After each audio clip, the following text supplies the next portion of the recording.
Presenting the CW Crew.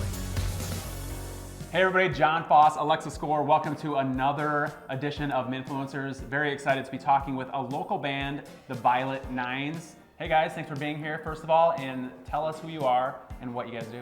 All right, my name's Nick, and I play guitar and sing. I'm Haley, I sing. I'm Delon, I play bass. My name is Ben, I play keys and sax. I'm Austin, I'm the drummer.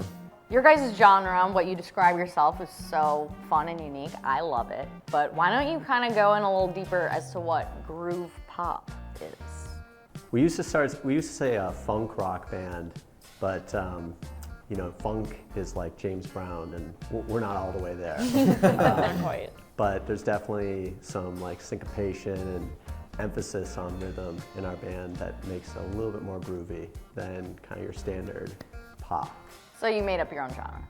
Yeah, I want to say it was like 2 years ago we were talking like, man, like maybe we need to get like a little bit more like pop, but then we started like doing that. We're like, we can't really just be a pop band. Like it didn't really fit, right? And then there's all these like more groove or funk influences that we all listen to, right? So we kind of landed somewhere in the middle, right? Where we're not like deep in the world of funk, but we also didn't just go straight pop either. It's kind of like Korn took metal and created a totally new genre of new metal, except you guys are doing it with pop.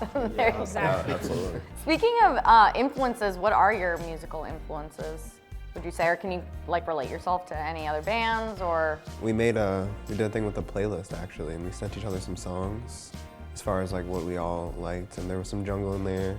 I was influenced by like Erykah Badu as far as like the sound with the bass and the drums.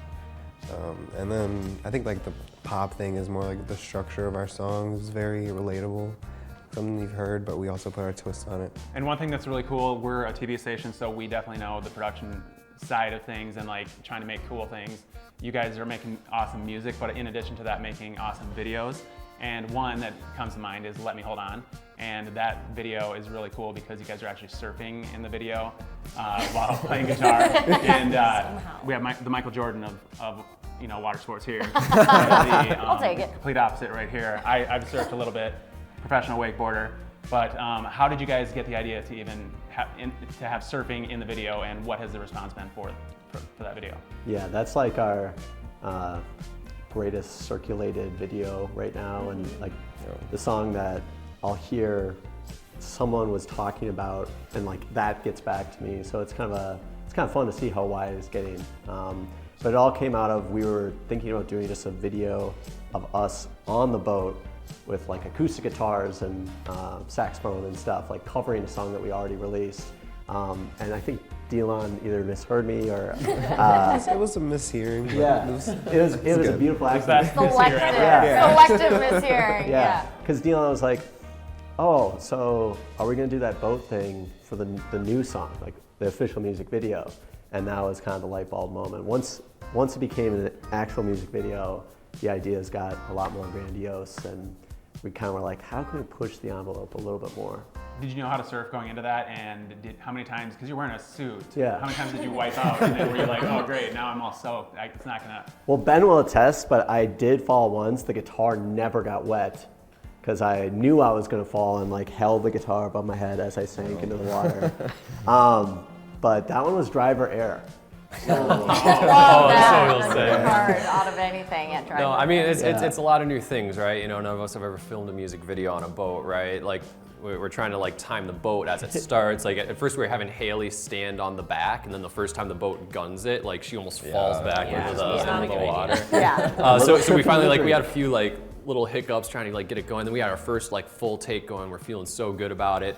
Nick's surfing, and then we're all kind of doing our thing, and then suddenly you see like Nick kind of like drifting farther and farther back. Oh shoot, he lost his wave. Yeah. And so it wasn't like a big wipeout, but you just kind of watch him sink below the water with the guitar over his And head. there's nothing you can do to help. You're just I like, can do it then for me. yeah. And one fun fact about where you guys filmed that, it was at Green Lake, where this, as I mentioned, professional wakeboarder, you grew up. Yeah, my on this home lake, right? lake, Green Lake in Spicer, of course. Nick, Yeah. you and I know each other. Maybe talk about your involvement in the community. I know you guys are all kind of based here, and why is that important to get involved? Yeah, Minneapolis has such a great, music community. Minnesota as a whole, like everyone kind of knows each other. It's small enough where you can kind of be like, oh, what band is that? Do you know any of the members? Oh yeah, I know that one guy from this. So yeah, we've been involved in the community. A couple of years ago, we got to play a show at the Fine Line that raised money for the Leukemia and Lymphoma Society. Yep. And Alexa was involved, which was great. So fun.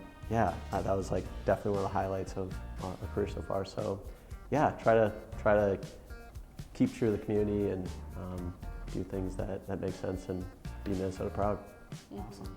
As musicians, I think it's really important to share. You guys are making your own original music, right? Yeah. I mean, So you guys are, so far, right? Yeah. I mean, At least for now. no, and it's a good cover. I'm not saying that, but like Right, you guys are making your own original music. Maybe walk us through the process of how that goes.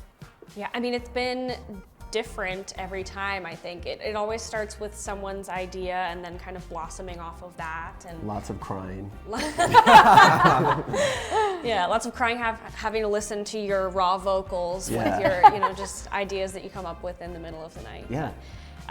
But I think what's cool about what our plans are for future writing is we want to kind of start it all together. So in the past, it's been, like one person will have an idea that gets turned into a song. And then now we're thinking, like, let's all start at the ground level. Let's see what we can come up with when we're all kind of crammed into a room together. So that'll be really cool. We're going to do that, I think, toward the end of this week. So You guys just kind of go off the grid and like no phones and you're just thinking about That would be music or good. what's I don't know the- if we're gonna like that. Good idea. Actually, to the same Don't give lake them that ideas. the Let Me Hold On music video is Oh, made. really? Yeah, we're going back to Green Lake. Yeah. Probably no swimming, I don't think. might be a bit Might be a big chilly. A little chilly now, but yeah, Cryotherapy. Right. disconnect and hopefully come out with an album. We'll see. Nice. How long does that process take? How long does it take to write a song? Yeah. Depends. I mean, it can go really quickly. We're hoping it goes super quickly, and we're all just like together. We're Right, gonna do a come full with weekend. ideas. Bye, guys.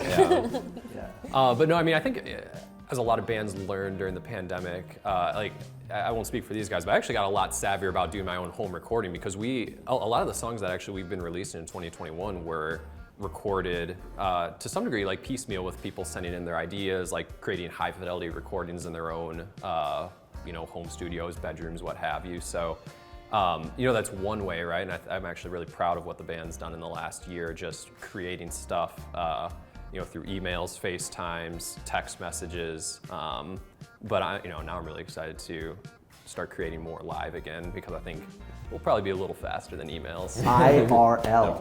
Right? Yeah. Definitely. We're savvy with like the new lingo and everything. So you guys, we talked about you coming out with new music. That's the plan. And we talked about some of the things you guys did in the past, raising money. You've made awesome videos. What's the future of Viola Nines? What do you guys want to do? Where do you guys go from here? Austin, you want to take a swing? Yeah, definitely. He's got big plans. I don't know if you guys know. No, we I just brought him in on this vision, so Yeah, he's definitely. got it. I really envision Violet Nines to go as far as we can take it. I mean, I want to do First Ave, I want to tour, I want to do this as my main career. I want to do music for the rest of my life. I want to do it as my job. I want to be able to wake up and songwrite and perform and travel and just spend the rest of my life doing just kind of an amalgamation of all those things. What's the next step? So in 2022, one thing that we're really hoping to do is start to expand our network beyond just Minnesota. So whether it be summer festivals or even starting to make connections with bands in other cities where we're really looking to start kind of building our presence to the broader region. Haley's got a lot of connections in Colorado that we could pretty much make a mini tour out of that. So we're really hoping to start getting our name out beyond Minnesota and play some shows as those opportunities arise. Where can people find more information about you? We're everywhere, and thankfully, pretty much every social media we're at the Violet Nines, as well as thevioletnines.com. Nice. Yeah. One quick thing before we let you guys go, we got to point out the Trademark Shoes here. Tell us about those. Oh yeah. Well, these puppies were worn at one show as kind of a joke, and then it had much more of a positive response than I was expecting, and now it's kind of like it's stuck with me. So, yeah, the fans would get just demoralized if they saw me wearing any shoe ever. Yeah. You can't do any more shows without the shoes. That's go. right. The But- joke is literally on you. It's Yeah. on your Yeah. feet. Yeah. No, it's actually my mom's fault because Is she found them, brought them home. I think she got them at like a Goodwill or something. And Nice find. Yeah, it's I meant don't to know. be. I was like, I don't know. Like this is kind of out there. I don't know if I can really pull this off. But like I said, wore it for one show and then it got Now a they're lot of iconic. love. And yeah. So where can people find out more information on what's happening and what the latest and greatest is with the band? Yeah, thank you. Well, we actually started an email newsletter, and with the intent that we make it funny. Once a month, you can read it Friday morning during a 20-minute bathroom break where you're trying not to do work. But during that, you'll see our new and improved web store where we have merch, stickers, our own vinyl. So if you're an audiophile or want to help a local band, check that out, violet9s.com. Guys, thanks so much for being with us. Twin Cities, make sure you check them out, Violet Thank you. Nines, on all social media platforms. Check out their music on Spotify and watch for them on the road very soon. Thanks for being with us, guys. Thank you. Thank you. Aloha. The CW crew on the CW Twin Cities. DJ Vonix, Alexa Score, and John Foss. Like, follow, subscribe to, and love the CW crew.